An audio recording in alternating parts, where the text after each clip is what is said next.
Thug Life. Alright, let's do this one, Thug Life. Alright, so here is a multiple choice question.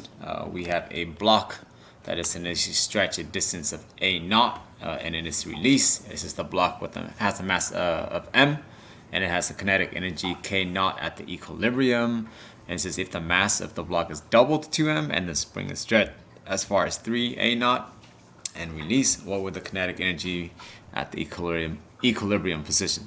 So essentially for this one, all you're asked to do is compare Ke max. I know that because it says Ke at the equilibrium position.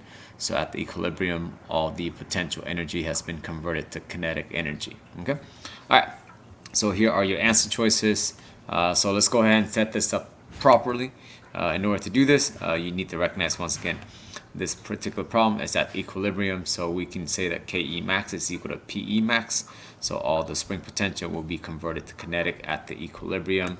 For this particular problem, instead of calling it Ke max, they just call it Ke naught at the equilibrium position. So where my cursor is going back and forth in the wording here in the third line, it says Ke naught at the equilibrium. So I'm just going to go with the flow and just call it Ke naught. You can keep it as Ke max if you like. The generic function for Pe max is 1/2 Ka squared, but in this particular problem, once again, it uses a naught. That's up to you. I'll just go ahead and follow the notation given in here. You can just leave it as a square, but I will go ahead and call it a naught just to be obedient. All right. Other than that, we know that Ke max then, or Ke naught here, is 1/2 Ka naught squared. Well, what do we do with this information? All we have to do is set up a second true statement. So this is a before and after, or this is two different scenarios. So there are two things that change. The mass is now double, and then the spring is now stretched 3 times as far. So it was initially stretched a distance of a naught. Now it's been stretched a distance of 3a naught. All right. So I'm just gonna go ahead and call this Ke max new, and then, or you can call it 1 and 2 if you like. I'm just gonna call this new. And so therefore Ke max new must equal to Pe max new. Okay, all right, same strategy here. So instead of calling it Pe max new, I'm just gonna write it as 1/2 K. K hasn't changed because the problem didn't state anything about K, the spring constant, being modified. However, in parentheses here, so it's important that I use parentheses here. Instead of being stretched a naught, the new system is now being stretched a distance of 3 times as far. So it'd be 3a naught. So, and this is square. So all I'm going to do is I'm going to go ahead and distribute the exponent to the 3 inside the parentheses and also to the a naught. So 3 squared is going to give me 9. And then a naught squared is just a naught squared there. And here, I've done the strategies for another video. So I'm just going to pull the 9 out in front. Okay. And I want to write everything that I haven't pulled out in the front right behind it. So it would be 9 times 1/2 K a naught squared. So really I'm just rewriting it with just the 9 out front. Why? Because it allows me to make a comparison really quick. So on the left side here, my original statement, Ke naught or Ke max here is just simply 1/2 K a naught squared. Well, this 1/2 Ka naught squared is also present in the second strategy here where I'm setting up a before and after scenario. So this is 1/2 Ka naught squared. Well, instead of writing 1/2 Ka naught squared, well, I can just rewrite as Ke naught because it's a true statement, right? So the statement here is saying Ke naught is 1/2 Ka naught squared. So all that junk that I highlighted can simply be replaced with just Ke naught because it is.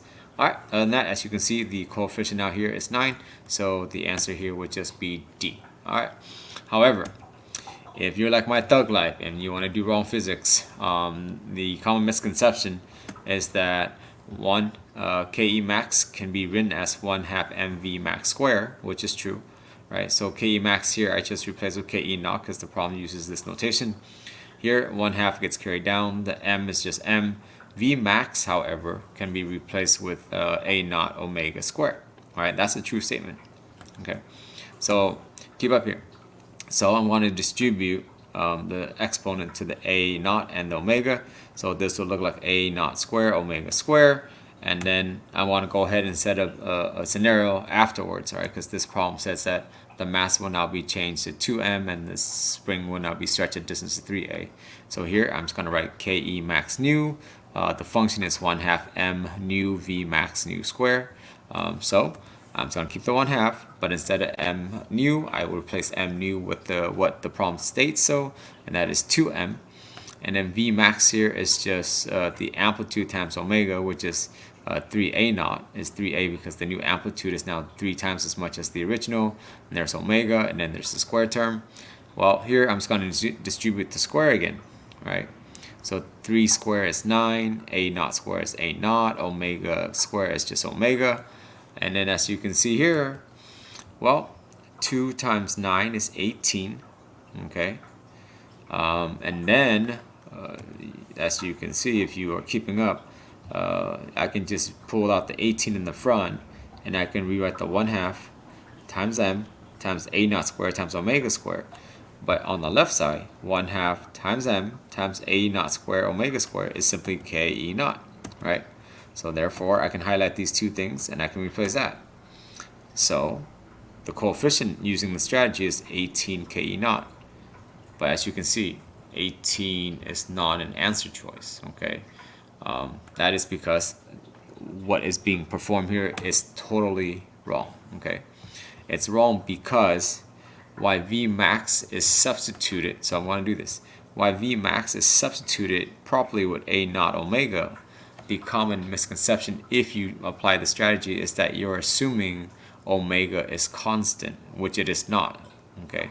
So if you kept up, this is illegal because the assumption here is that omega remains constant as well, but it doesn't. Because it doesn't, it falls apart. So as you can see, the coefficient here of 18, it is the wrong answer. So if you like to use the strategy, this is what you should do. So keep up here.